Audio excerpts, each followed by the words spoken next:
Ladies and gentlemen, brothers and sisters, welcome to another edition of the Live from the Heartland Show, and we are back at the Heartland Cafe, and we're going to be here for a while. We got a nice setup in what they're now calling the Heartland's Buffalo Bar. They moved it from the restaurant to the Red Line, and we're here with a bunch of guests.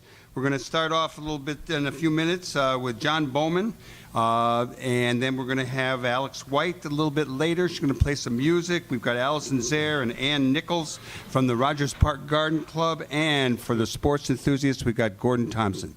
So good morning to you, Tom Clark. I'm Michael James. I'm here with Tom. Katie's out in Idaho. Katie's doing trail restoration for the Sierra Club, and we wish her the best as she carries a heavy backpack around the next 12 days.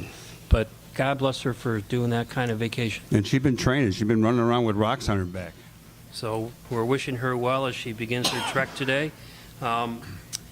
Michael, we've had an interesting week that brought me back to grammar school practice for the big bomb. What have you been doing? Been doing? Climbing under a table? No, mostly I've been trying to ignore the news and trying to find what humor there is left in life. There's a lot of humor, but it is getting a little rough out here. It's a pretty bizarre time, and I don't know that any of us can predict how this thing is going to turn out with the war of words that's going on right now.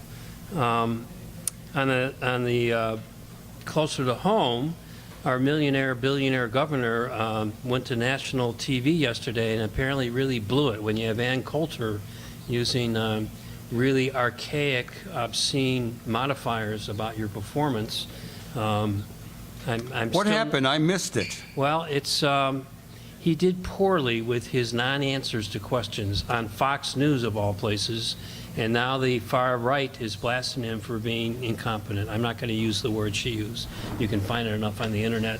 It's inappropriate, and it's typical Ann Coulter, I have to say. But I just think it's one more example of his sinking fortunes, if you will, at least politically in the state.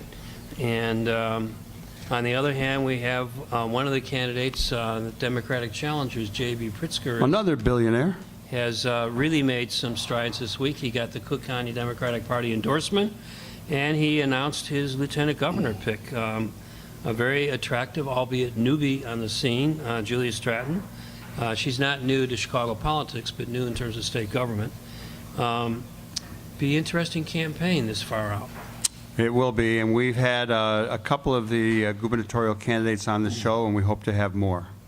And I'll point out that Chris Kennedy will be visiting the ward in a couple of weeks for the regular 48th, 49th Ward Democratic Party review of candidates. And we urge you to go to the Network 49 site to get a questionnaire for said gubernatorial candidates, because we have found it to be a very useful way to help folks in these public forums ask the right questions.